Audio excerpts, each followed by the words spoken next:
Hello everyone, I'm Dr. Parul Malhotra, Associate Professor, Jagannath University. In today's video, we will learn about theories of mass communication.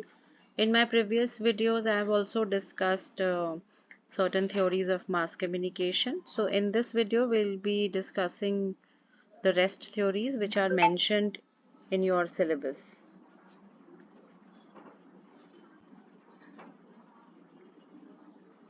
So to begin with, the first theory that we'll talk about is cultural imperialism theory.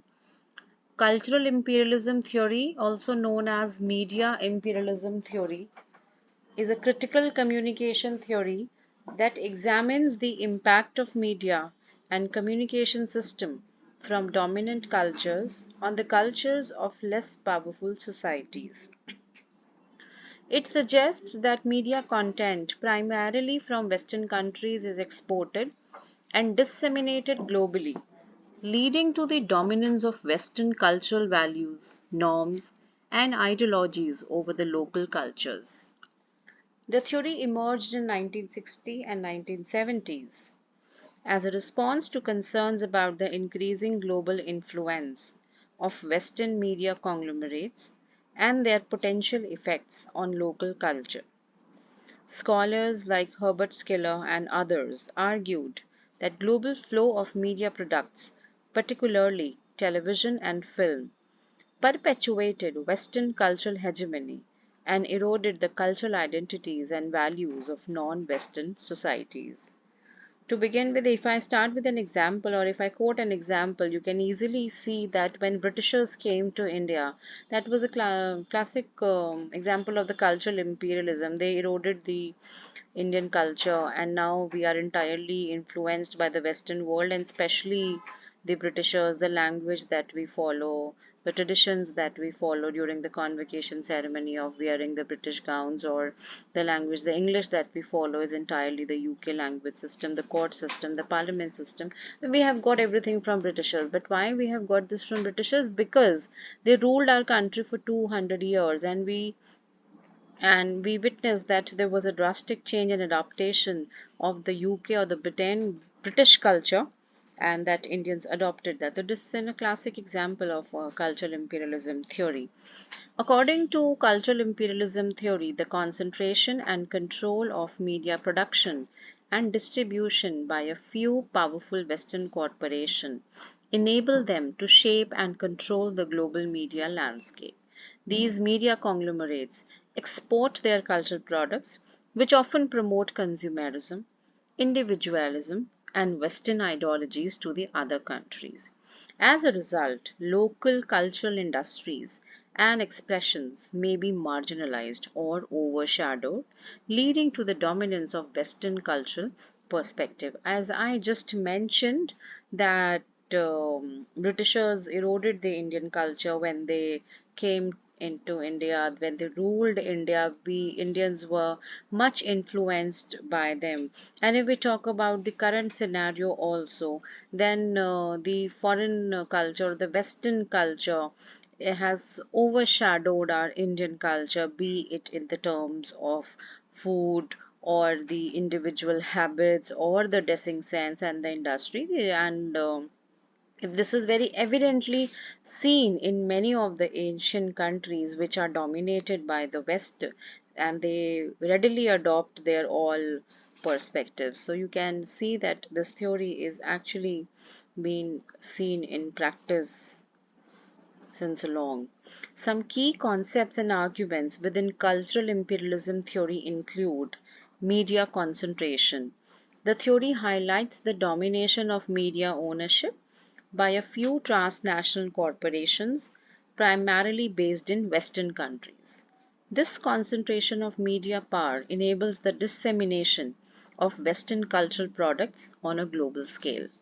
Second is the cultural homogenization. The theory suggests that widespread availability and consumption of Western media products can lead to the homogenization of cultural values and practices across different countries or different societies. Local cultures may be assimilated or diluted as they adopt Western cultural elements. Third is the cultural hybridization.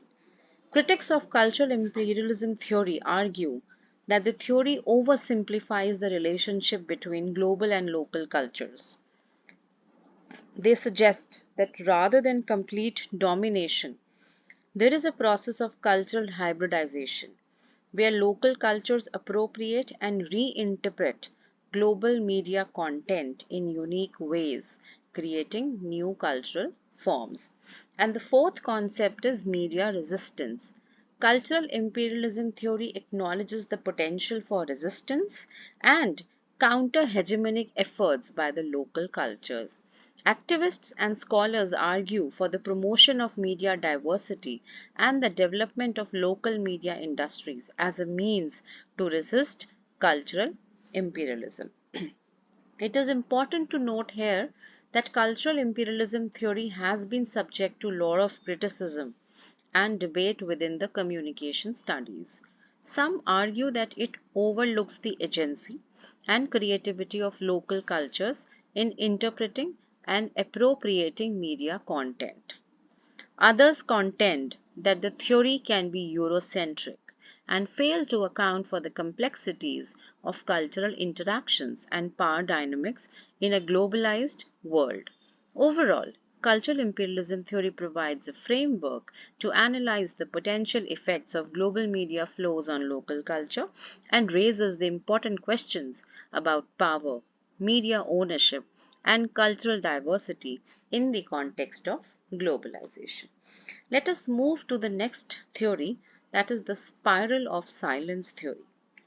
The spiral of silence theory is a communication theory that explores how individuals' willingness to express their opinions is influenced by the perception of social norms and the fear of isolation.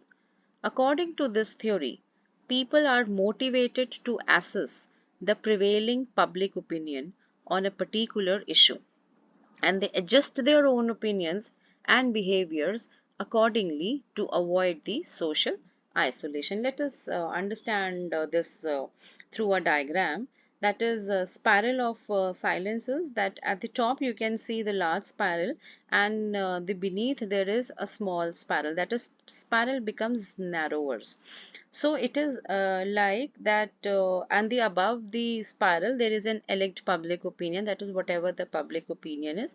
And in this spiral, you can consider this spiral as a society, that at the upper stage where the spiral is quite broad, we have those people, those who are very extrovert, they have a lot of majority and they have a lot of confidence, and they do not have a fear of being getting rebuked or getting being scolded for anything, and they have a willingness to speak out their opinion on the current matters. Then as the spiral narrows towards the end, there lies a group of people. There are always in a society such people exist, those people who are with minority. They do have viewpoints, but actually they do not want to speak about those points, and they get into this silence, and then a fear of isolation actually develops them. They have a kind of a fear that they might be rebuked or they might be scolded for whatever they have said, and then they might be put out of the society or maybe put out of the system. It can be any kind of fear that they have with the system or with the people or with the society. That is, they don't want to speak out, and then they get into this kind of an isolation. So this is what spiral of silence says. The theory was developed by German political scientist Elisabeth Noelle Neumann in 1970s. It was originally formulated in the context of public opinion and political discourse, but has been since applied to various communication contexts. The key principles of the spiral of silence theory in communication are as follows. First is public opinion climate. The theory posits that there is a dominant public opinion climate on various issues within a society, as I just said. The climate is usually formed by the perceived majority opinion, often conveyed through the media coverages or through the social interaction with the influential people, those who have the ability to speak and have a lot of confidence, and other communication channels. People constantly access this climate to determine whether their opinions align with or diverge from the majority. This is the upper portion of the spiral of silence, which is quite broad, and there is a lot of opinions being formed through media coverages and social interactions among the influential people, the strong people, or the opinion leaders. And they keep on constantly accessing this environment to just determine that whether their opinion aligns with the opinion that is in the majority, right? And they are quite confident and extrovert and influential people. Then there comes the second principle, that is the fear of isolations. Individuals have a natural fear of social isolation or being ostracized if they hold opinions that are perceived as unpopular or in the minority. This fear stems from the belief that public opinion influences social acceptance, and those who deviate from the majority opinion may face negative consequences such as ridicule, rejection, or the marginalization. So this is the lower part of the spiral that is mentioned here, and that it consists of the people, those who are in minority, or maybe they are affected by the social acceptance. They may have a fear that if they speak, they might face negative consequences such as ridicule, rejection, or they may be marginalized from the majority or from the society. So they get into this fear of isolation and they usually do not speak. So so the spiral of silences.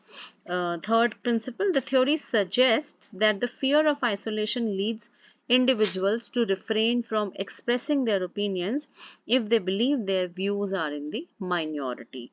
This silence reinforces the perception of a dominant opinion and perpetuates the spiral, making it even more challenging for the dissenting voices to emerge.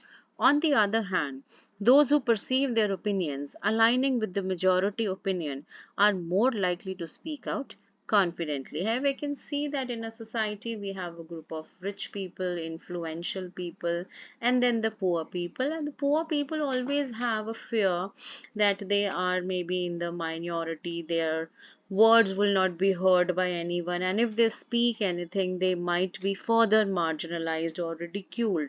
So their opinions actually do not align with the majority, whereas the rich people, the influential people, they actually have a dominant opinion and they rule the spiral. And this becomes even more challenging for the people, those who are not influential or maybe the poor. And it is just one example that I have given to you. You can find ample of examples in the society. That is, you'll find people at the upper bracket of the spiral of silence, and at the lower bracket, maybe those who have any kind of fear. So, the spiral of silence theory highlights the influence of public opinion on individual expression and the potential suppression of dissenting viewpoints. It emphasizes the role of the fear and the desire for social conformity in shaping communication behavior.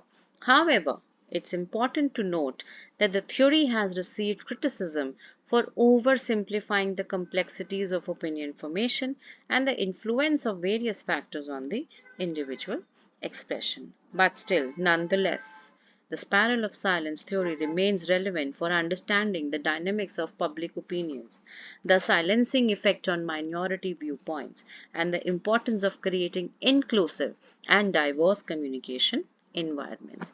Now let us come to the third theory, that is media system dependency theory. Media dependency theory is a communication theory that explores the relationship between individuals and the media. It suggests that the extent to which individuals depend on media for information and entertainment influence their attitudes, behavior, and perception of the world. So you can see this model, a diagram, which shows about our degree of dependency on various information. So like there is a society and there is a degree of structural stability varies. That is, society is consisting of lot many people, lot many classes, right? And we have a number of media channels and they have number of functions, they have number of influence and information that they have on the audience and the information that they give to the audience. and all the audience are actually part of the society. This is the one arrow that says, and the other arrow that mentions is that all the media gives information to the audience, and all the audience are dependent on the media for the information. You can take your example for any kind of news or entertainment. You always look for the media. So that is, we have already studied in my previous videos about uses and gratification theory and the play theory. That is how media is important to us, why media is, what media is doing for us. Even the functionalist theory states various functions of media: correlation, entertainment, information, motivation. And this is what audience are completely dependent on media.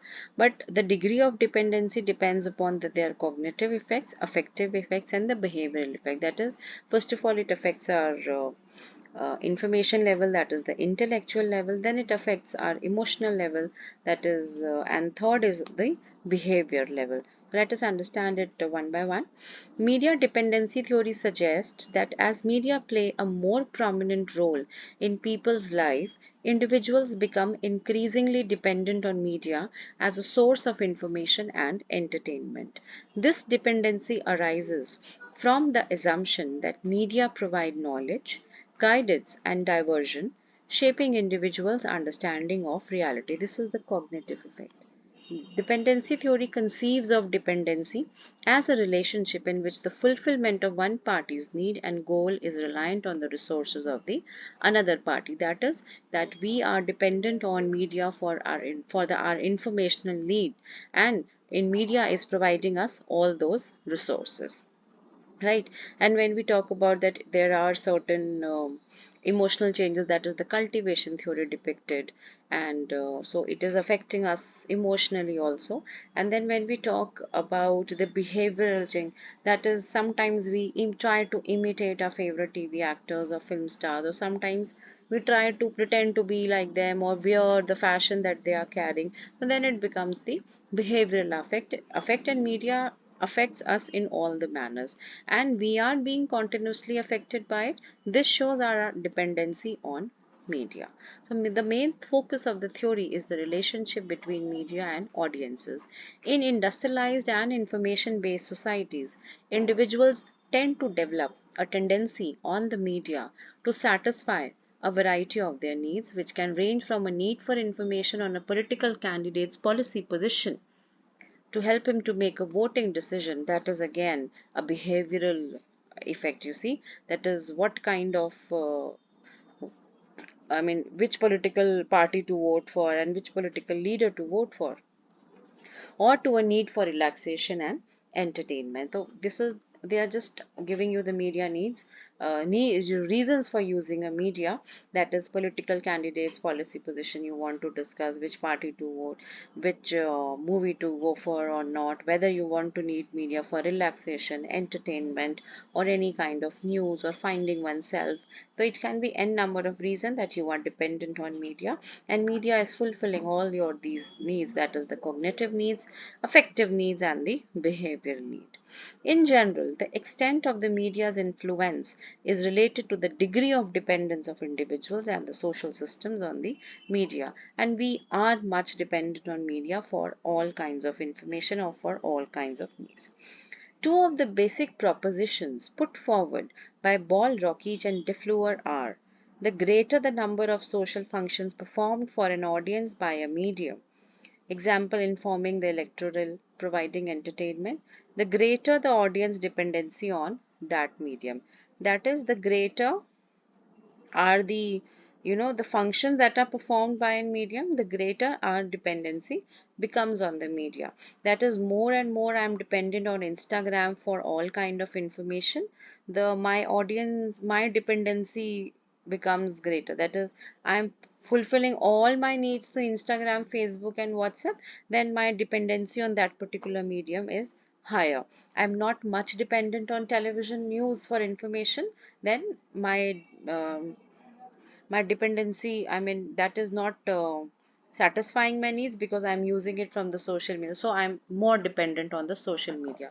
Let us take it otherwise, that I'm watching much of the television for all kind of news and information, so my dependency on television is more as compared to the social media. Then second is The greater the instability of a society, example, in situations of social change and conflict, the greater the audience's dependency on the media, and therefore greater the potential effects of the media on the audience. Now let us look the three types of effect that we studied earlier: cognitive, affective, and the behavioral. Cognitive effects are the changes in the audience attitude, the belief system, the values, including changes brought about the media roles in its political agenda setting. Affective effects include, for example, the development of fear and anxiety about living in certain neighborhoods as a result of over the exposure to news reports about violent events in such areas. An example of behavioral effect is deactivation, which occurs when individual members of an audience refrain from taking certain actions that they would have taken had they not been exposed to certain messages from the media, like not voting in political elections may be such an effect. So what are the cognitive changes? That is getting information about something. Affective changes means what changes that gets into your mind or your emotions, maybe because of the overexposure of news about something, too much of violence, too much of crime, that is you are having a fear. I can give you an example here. Before, first I'll explain the behavioral effect. And the behavioral effect is that it tells you to take a certain action, or it compels you to take a certain action about something. Let us understand. We recently have must have seen riots in Haryana's Nu and Gurgaon, and they were widely talked about in news on all the media platforms. So, if I talk about the cognitive effect that information has, is that it simply brings about the audience change in the audience attitude, beliefs, and the values. That yes, there are a lot of Hindu and Muslim, or maybe the communal. I'll not mention that, but the communal rights going on in the society, right? So this is about in changing the belief system about the audience, or about the viewers, or about the people living in that particular area and the other areas also, that yes, our country has become more susceptible, or very quite you can say sensitive towards the communal issues. Then second is becoming the affective thing. Affective effect means that there was overexposure of news, repeated telecast of these news, because the violence was not stopping and many kind of actions were being taken. So the affective news talks about affective effects talk about that people started having a fear and anxiety living in that particular neighborhood, that whether we are safe or not. They had certain fear in their mind. And what was the behavioral effect? Many of them, not all of them, but many of them, out of that fear, moved from that particular place to live in the other places which they deemed to be safe. So this is a behavioral effect because of what they saw in the television. You can see a lot of examples. From your day-to-day news. You can easily frame about what are the cognitive effects, what are the effective effects, and what are the behavior effects. You can find such examples in advertisements also, like you see an advertisement of a product, and you actually it tells you about the product's features, maybe the price, or any kind of USP of the product. Effective product is that you want to buy that particular product. You feel that yes, if I buy that particular product, I may become tall, or I'll have good skin, or maybe I'll have good hair. And behavioral effect is you immediately go and buy that product. That is a behavioral effect. So since its inception, media dependency theory has generated many cross-disciplinary studies. It has also served well as theoretical basis for research in the domain of political campaign communication, in which the relationship between the mass media, the electorate, and the political candidates is a central focus. Media dependency theory has been applied to various areas of research, such as political communication, media effects, and media literacy. It provides insights into how media shape public opinion, influence social and political processes, and contribute to the formation of collective knowledge. Now let us come to the last theory of this unit, that is the diffusion of innovation. The theory was given by Everett Rogers. He was born at Kerala, Iowa in his family's farm. He was a well-known professor, researcher, advisor, and a former editor for a newspaper and reporter too. He earned his PhD degree in 1957 at Iowa State University of Science and Technology in the field of sociology and statistics. He was well known for the book called Diffusion of Innovation, 1962, in which he explains the theory of how innovations and ideas spread across the populations. He says in political social system, the innovation is communicated by the process of diffusion. Diffusion is a process by which an innovation is communicated through certain channels over time among the members of social system, as it was said by Rogers in 1961. An innovation is an idea, practice, or object perceived as new by an individual or other unit of adoption, Rogers mentioned in 2003. The diffusion of innovation theory analysis how the social members adopt the new innovative ideas and how they made the decision towards it. Both mass media and interpersonal communication channels are involved in the diffusion process. The theory heavily relies on human capital. According to the theory, innovations should be widely adopted in order to attain development and sustainability. In real life situations, the adaptability of the culture played a very relevant role wherever the theory was applied. Rogers proposed four elements of diffusion of innovations, and they are: the first is the innovations, an idea, practice, or object perceived as new by an individual. It can also be an impulse to do something new or to bring some social change. Second is the communication channel. The communication channels take the message from one individual to another. It is through the channel of communication the innovation spread across the people. It can take any form like word of mouth, SMS, or any sort of literary form. Third is the time. It refers to the length of time which takes from the people to get adopted to the innovations in a society. It is the time people take to get used to new ideas. For an example, consider mobile phones. It took a while to get spread among the people when it is introduced in the market. Fourth is social system. Interrelated network group joined together to solve the programs for a common goal. Social system refers to all kinds of components which construct the society, like religion, institutions, group of people, etc. Next is the dominant paradigm theory.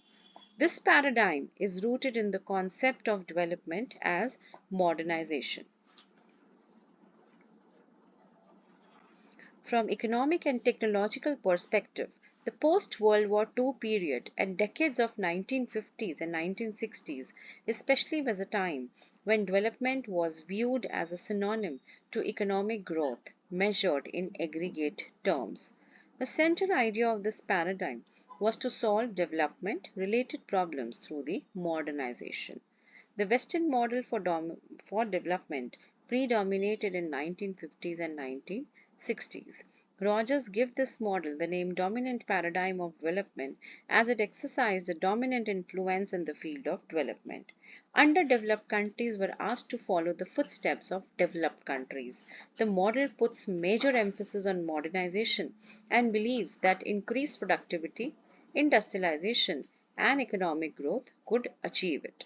This paradigm argued underdevelopment as a consequence of the industrial, technical, and cultural backwardness and means that modernization was the only solution to it.